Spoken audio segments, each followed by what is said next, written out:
जद्दोजहद में इंसान सीखता है। इसलिए ये तो दुनिया के सबसे बड़े लीडर ने कहा हुआ है कि जब तक आप कब्र पे नहीं जाते जद्दोजहद करते रहो, सीखते रहो। और अल्लाह ने फिर आप पे कैपेसिटी दी है, जिस तरह इकबाल ने कहा सितारों के आगे जहान और भी हैं, अभी इसके इम्तिहान और भी हैं। एक सितारे पे पहुंचे हो उसके बाद आगे चलो।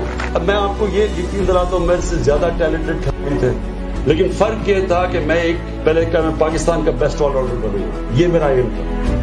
जब मैं वहां पहुंचा फिर मैंने कहा दुनिया का बेस्ट बनूंगा, फिर वो बना, फिर जब कैप्टन बना पाकिस्तान को बेस्ट टीम बनाऊंगा। हमेशा आप ऊपर जाते रहते हैं, तो जितना आप अपने आप को चैलेंज करेंगे, ये याद रखना मेरी बात, आप फिर से वो आगे दुनिया में जाएगा जो अपने आप को चैलेंज करेगा, जिसके ख्वाब बड़े होंगे। जब मैंने कहा ना कि नबी सल्लल्लाहु अलैहि वसल्लम, हम कहते हैं अल्लाह उनके रास्ते पर रहेगा जिनको नेमतें बख्शे, उनका जिंदगी आसान नहीं थी। ये जो आसान जिंदगी ढूंढते हैं, मैं फिर से कहता हूं कि आसान जिंदगी आपकी तबाही है, एक किस्म की मौत है, आपका पोटेंशियल खत्म होना। नबी सल्लल्लाहु अलैहि वसल्लम और बाकी पैगंबरों के सबके मुश्किल रास्ते थे, किसी का आसान रास्ता नहीं था, लेकिन मुश्किल रास्ता ही आपको ऊपर लेके जाता है। रॉबर्ट फ्रॉस्ट की सेइंग है कि I chose the path less trodden upon and that's what made the difference.